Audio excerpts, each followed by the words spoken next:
சீரியல்களின் full எபிசோடுகளை Sun டிவியில் ஒளிபரப்பான உடனே எக்ஸ்க்ளூசிவாக சன் நெக்ஸ்டில் மட்டும் ஃப்ரீயா பாருங்கள். வாடகையும் அதிகமா தான் கொடுத்திருப்போம். புதுசா வேணும்னா அக்ரிமெண்ட் போட்டுக்கலாம் சார். நான் ஒரு விஷயம் சொல்லட்டுமாமா, இந்த வீட்டை நான் விற்கணும்னு ஆசைப்பட்ட உடனே என் சொந்தக்காரங்க எல்லாருமே இந்த வீட்டை விற்கவே முடியாது, அவங்க வீட்டை காலி பண்ண மாட்டாங்க, ரொம்ப வருஷமா தங்க வச்சிருக்க, நீ கோர்ட்டு கேஸ்ன்னு அலைய போறேன்னு நாங்க.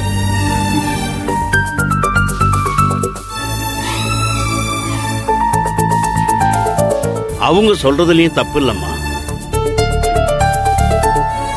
காலம் கெட்டு போய் கிடக்கு. இன்னைக்கு நிறைய பேர் அப்படிதாம்மா பண்றாங்க. நீங்க வீட்டை காலி பண்ணணும்னு சொன்ன உடனே எந்தவித முக சுளிப்பும் இல்லாம உடனே காலி பண்றேன்னு சொன்னீங்க. உங்க மேல எனக்கு நம்பிக்கை இருக்குமா? நம்பிக்கை இல்லைன்னா தான் உங்க கூட அக்ரிமெண்ட் போடணும். எத்தனை வருஷமா பழகுறோம், உங்களை பத்தி எனக்கு தெரியாதா? பொண்ணுங்க 3 பேரும் வாழ்க்கையில முன்னுக்கு வரணும்னு போராடுறீங்க. அட்வான்ஸையும் வாடகையும் அதிகமா வாங்கி நான் என்ன பண்ண போறேன்?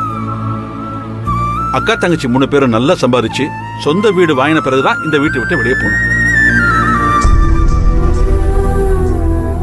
ஒருவேளை இந்த வீட்டையே நீங்க வாங்கணும்னு ஆசை இருந்ததுன்னு வச்சுக்கோங்களேன், அன்னைக்கு மார்க்கெட் வேல்யூ இதான்னு நான் சொல்றேன். முடிஞ்ச இந்த வீட்டையே முடிச்சுக்கோங்க. உங்களுக்கு சந்தோஷமாமா? ரொம்ப சந்தோஷங்க. இது உங்க வீடு மாதிரி சந்தோஷமா இருக்கு.